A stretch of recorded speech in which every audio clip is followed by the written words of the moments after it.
warahmatullahi wabarakatuh. Perkenalkan, nama saya Rafli Irsyad Fauzi dari kelas 11 PS5, nomor absen 27. Di video kali ini saya akan menjelaskan tentang LKPD 1, LKPD 2, dan LKPD 3. Pada LKPD 1 kegiatan 1, kita diharuskan untuk mewarnai simbol-simbol untuk membedakan tiap-tiap bioma persebaran di dunia.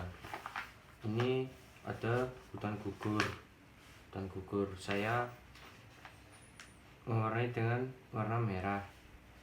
Ini maksudnya hutan gugur tersebar di bagian Eropa Barat dan Timur, Asia Timur seperti Jepang, Korea, dan Cina bagian utara.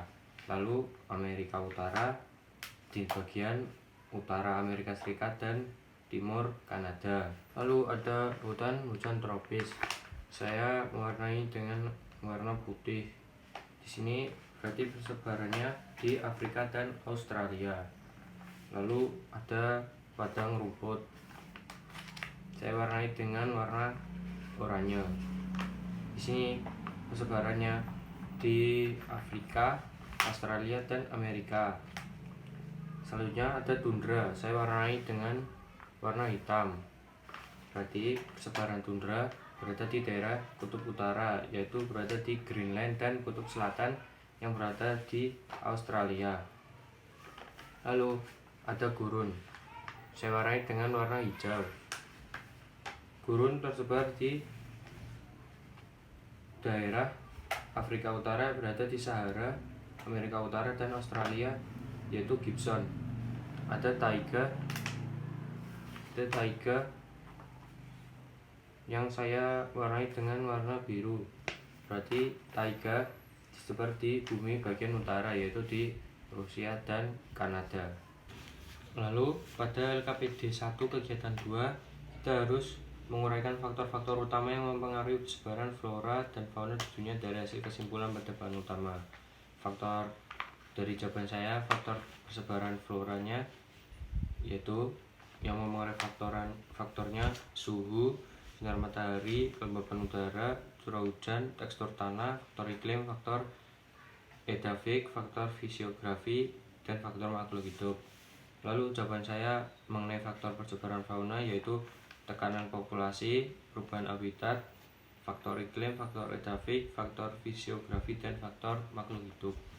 Selanjutnya pada LKPD kedua, di sini kita diharuskan memberikan tanda garis untuk memisahkan persebaran fauna di dunia dan memberikan keterangan di wilayah tersebut. Pada Nearktik, daerahnya tersebut yaitu Amerika bagian utara. Hewan yang termasuk adalah jungko, tupai, kalkun, burung biru, anjing, dan tikus berkantong. Selanjutnya adalah Neotropik, yaitu daerah yang didominasi dari Amazon, yaitu faunanya Asmadillo, tinamou, kangkang, terenggiling, dan anaconda. Selanjutnya adalah Australis. Daerah Australis meliputi Australia, Papua, Maluku, dan Selandia Baru. Faunanya yaitu burung cendrawasih, burung kakak tua, dan burung kasuari.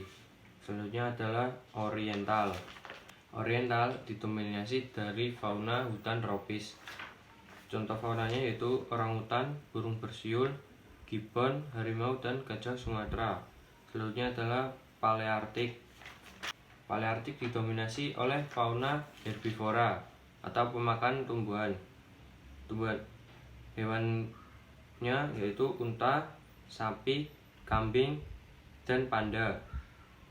Selanjutnya adalah Ethiopian didominasi oleh fauna di bagian Afrika, yaitu gorila, burung unta, kolibri, singa, dan zebra. Pada LKPD ketiga, kita diharuskan untuk memberikan contoh fauna berdasarkan tanda garis batas pembagian wilayah fauna di Indonesia. Pada bagian barat, ada beberapa fauna yang saya sebutkan yaitu tapir, macan tutul, gajah, dan badak. Pada tapir berasal dari Sumatera dan Kalimantan. Macan tutul berasal dari Jawa, Bali, dan Madura.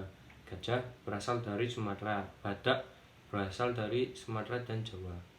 Lalu pada wilayah tengah, hewan yang saya sebutkan yaitu komodo, anoa, beruang, dan babi rusa.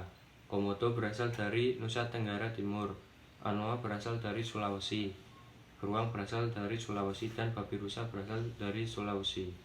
Pada wilayah timur, burung kasuari, burung nuri, dan kanguru. Kasuari berasal dari Papua, burung nuri berasal dari Maluku dan Papua Barat. Kanguru berasal dari Papua dan Maluku. Menguraikan faktor utama pembagian 3 wilayah fauna di Indonesia. Jawaban saya yaitu faktor klimatik atau kondisi iklim.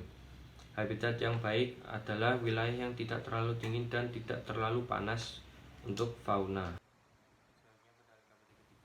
Kedua, kita diharuskan untuk memberikan arsian warna untuk membedakan persebaran flora di Indonesia. Hutan hujan tropis, hutan sabana, hutan musim, dan hutan mangrove. Hutan hujan tropis saya warnai dengan warna oranye. Hutan mangrove saya warnai dengan warna hijau. Hutan musim warna hitam, sabana atau stepa warna biru. Hutan hujan tropis disebar di wilayah Sumatera, Kalimantan, Sulawesi, dan Papua. Flora pinus, pohon jati, dan anggrek hutan. Hutan musim disebar di Jawa Timur, Nusa Tenggara, dan Sulawesi Selatan. Flora yang meliputi pinus, cemara, dan jati. Hutan mangrove disebar di pantai timur Sumatera, pantai barat dan utara Sulawesi, dan pantai utara Jawa. Flora yang meliputi yaitu ketapang, nipah, dan lamtera.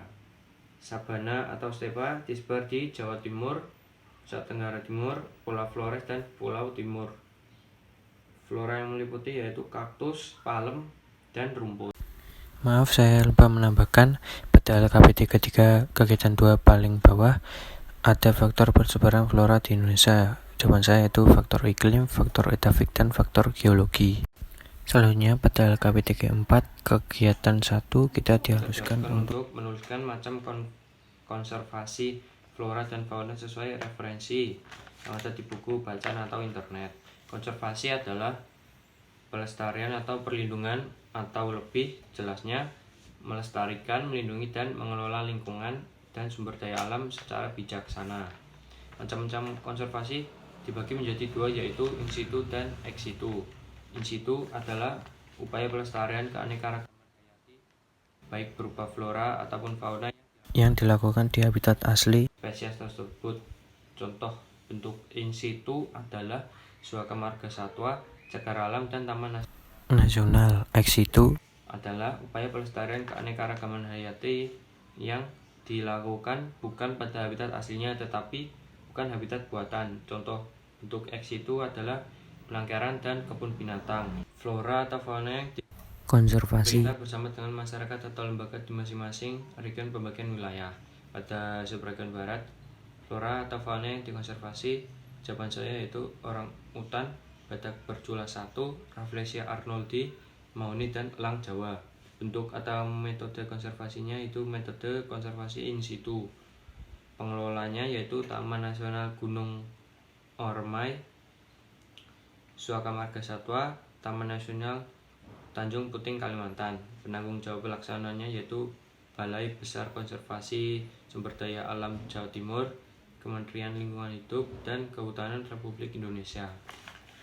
Selanjutnya pada subregion tengah, flora atau fauna yang dikonservasi, jawaban saya burung kakak tua, komodo, rusa, dan anggrek.